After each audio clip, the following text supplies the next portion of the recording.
નમસ્કાર મિત્રો, સ્વાગત છે તમારું આપણી આ યુટ્યુબ ચેનલમાં જેનું નામ છે ગુજરાતી જીકેની જમાવટ.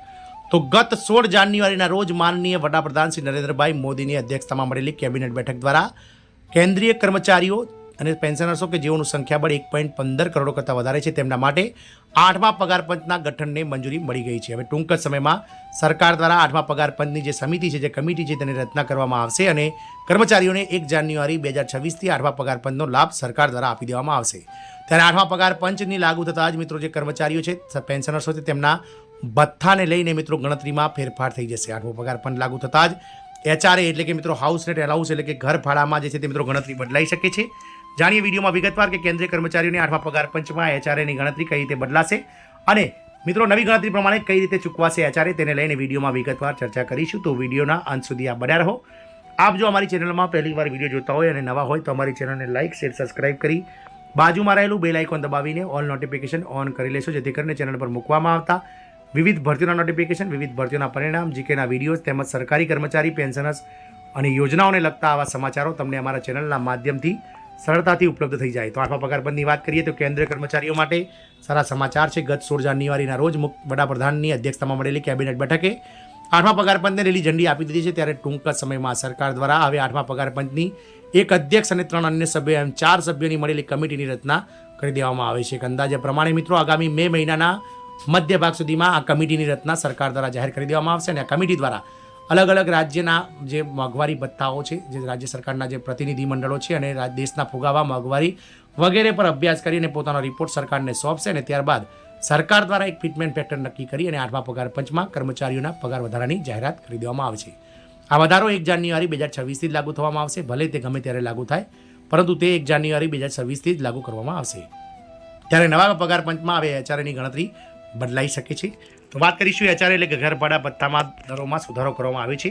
6ઠ્ઠા પગાર પંચમાં HRAના દર 30% X શહેર માટે, 20% Y શહેર, 10% Z શહેર હતા. 7મા પગાર પંચ દ્વારા આમાં સુધારો કરવામાં આવ્યો હતો અને દરો જે છે તે મિત્રો XYZ કેટેગરીમાં અનુક્રમે 24%, 16% અને 8% નક્કી કરવામાં આવ્યા હતા. કેન્દ્ર કર્મચારીઓ માટે સારા સમાચાર છે. 8મા પગાર પંચના અમલ પછી પગારમાં મોટો ઉછાળો આવશે.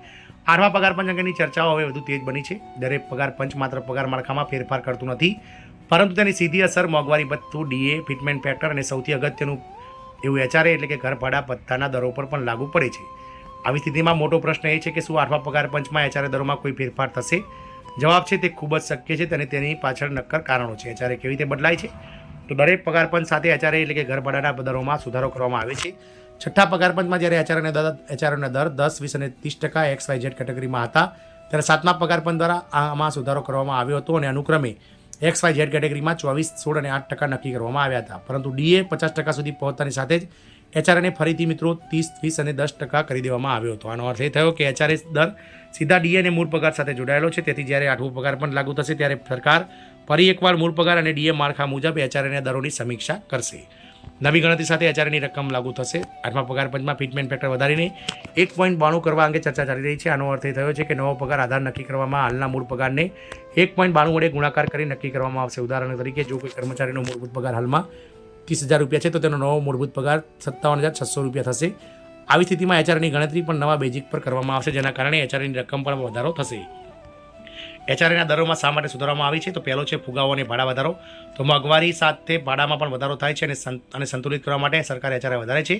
બીજું છે મિત્રો મૂળભૂત પગાર માળખામાં ફેરફાર. તો પગાર પંચ પછી મૂળભૂત પગાર માળખું બદલાય છે, જેમાં જૂના HRA અને દર નવા આધાર સાથે બંધોબસ્તા નથી, તેથી તેમને પણ સુધારવાની જરૂર છે. ત્રીજું છે શહેરોની શ્રેણીમાં ફેરફાર. તો સરકાર સમયાંતરે XYZ શહેરોની યાદી અપડેટ કરે છે, જે HRAને અસર કરે છે. જો કોઈ શહેરની શ્રેણી બદલાય તો ત્યાંના કર્મચારીના HRA પર સીધી અસર પડે છે. શું 8મા પગાર પંચમાં HRAના દરમાં ફેરફાર થશે? તો નિષ્ણાતોના મતે નવા પગાર પંચમાં HRA દર ફેરફારની ઉચ્ચ સંભાવના છે. જ્યારે પણ નવો પગાર પંચ લાગુ થાય છે ત્યારે HRA દરોમાં સુધારો કરવામાં આવે છે. હાલમાં HRA XYZ કેટેગરીમાં અનુક્રમે 30, 20 અને 10% છે. એવી ચર્ચા છે કે સુધારો કરી શકાય છે અને DA સાથે તેને જોડવામાં આવશે. આનાથી કર્મચારીઓના હાથમાં આવતા પૈસા વધશે, પરંતુ 25% અને 50% સુધી પહોંચતા DAમાં સુધારો કરવાની પણ જોગવાઈ હશે, જે હજુ સુધી ત્યાં જ છે મિત્રો. આમ કર્મચારીઓને આનું પગાર પણ લાગુ થતાની સાથે જ મિત્રો XYZ કેટેગરીના જે ઘર ભાડાઓ છે તેમાં પણ વધારો મળશે, મસ્ત મોટો વધારો મળશે. આનાથી કર્મચારીઓને હાથમાં આવતી જે પગાર છે તે મિત્રો વધશે. જય હિન્દ, અસ્તુ.